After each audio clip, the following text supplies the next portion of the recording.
గారిని మాట్లాడవలసిందిగా కోరుతున్నాం. జై కాంగ్రెస్, జై కాంగ్రెస్, జై కాంగ్రెస్. సభకు నమస్కారం. 2 నిమిషాల్లో నేను ముగిస్తా మిత్రులారా. ఈరోజు మోడీ రాహుల్ గాంధీ గారిని రాజకీయంగా ఎదుర్కోలేక దొంగ కేసులు పెడుతున్నాడు మోడీ. నేనంటున్నా మోడీకి, ఏ మోడీ, బీజేపీ మోడీ బ్రిటిష్ వారికే భయపడని కాంగ్రెస్ ఇది బీజేపీకి ఎంత భయపడుతుంది అనుకున్నాం అని చెప్పి ఈరోజు హెచ్చరిస్తున్నా. మోడీ, అమిత్ షా ఒక కేడీలు, ఈ దొంగలు ఇవాళ దేశం కొరకు ప్రాణాలు అర్పించిన కుటుంబం మీద కక్ష కట్టిండు దరిద్రుడు. ఈరోజు ఎక్కడ మీ స్వాతంత్ర సంగ్రామంలో మీ పాత్ర? ఇవాళ సెంటు భూమి కూడా లేదు, ఇల్లు కూడా లేని కుటుంబం మీద ఈడీ కేసు పెట్టి ఇవాళ మీరు బెదిరించాలని చూస్తే ఇవాళ గాంధీ కుటుంబానికి మేమందరం కూడా సభ్యులమే. అందరూ గుర్తు పెట్టుకోండి. నేనంటున్నా 2029 లాస్ట్ మోడీ నిన్ను తన్ని తరిమేసే రోజులు ముందున్నాయి, గుర్తు పెట్టుకోండి. 2029 తర్వాత మోడీ ఉండేది జైల్లో. నేను అంటున్నా ఒక మాట, రాఫెల్ డీల్లో నువ్వు అనిల్ అంబానీకి ఇవాళ 45,000 కోట్ల రూపాయల హవాలా చేసినావు. మేము కనుక రేపు అధికారంలోకి వస్తే మేము కేసు పెట్టి నిన్ను జైల్లో పంపలేమా?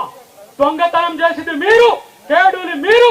ఇలా రాహుల్ గాంధీ మీద, అమ్మ సోనియా గాంధీ మీద ఇలా మీరు కుట్రలు పండుతున్నారు.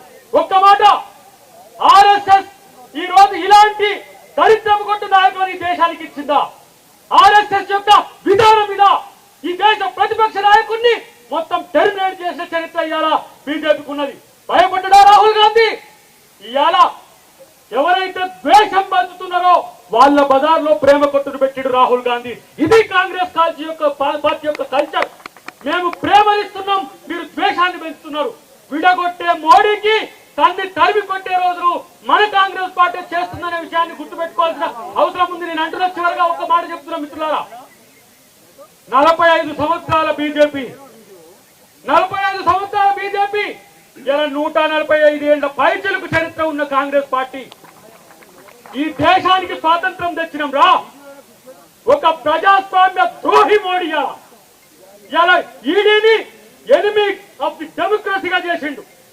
దేశంలో ఎవరైనా ప్రజాస్వామికవాదులు ప్రశ్నిస్తే వాళ్ళ మీద దాడులకు పూజగలుపుతున్న మోడీని పాతాళంలోకి తొక్కడమే మన లక్ష్యంగా ఉండాలని చెప్పి నేను కాంగ్రెస్ శ్రేణులందరికీ కూడా తెలియజేస్తున్నా.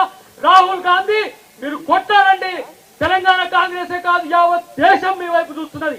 ఇలా 99 సీట్లు వస్తేనే ఇలా భయపడిపోతున్నారు మోడీ, అమిత్ షా. రేపటి కనుక అధికారంలోకి వస్తుందని ఒక ఆలోచన కనుక ఉంటే ఇలాంటి పరిస్థితిలో వస్తే మా బతికేందని చెప్పి ఇలా మోడీ చూస్తున్న పరిస్థితి. కాబట్టి ఇవాళ దేశ ద్రోహులుగా మోడీ, అమిత్ షా ఉన్న స్థితిని మనమందరం కూడా గమనించి కాంగ్రెస్ పార్టీని రక్షించుకోవాలి, ప్రజాస్వామ్యాన్ని రక్షించుకోవాలి.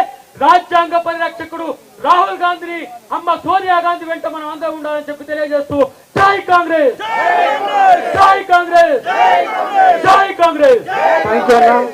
మరో శాసన మండలి సభ్యులు ఆమీర్ అలీ ఖాన్ మాట్లాడవలసిందిగా కోరుతున్నాం. दोस्तों, मीनाक्षी नटराजन जी, विश्वनाथन साहब, महेश गौड़ साहब,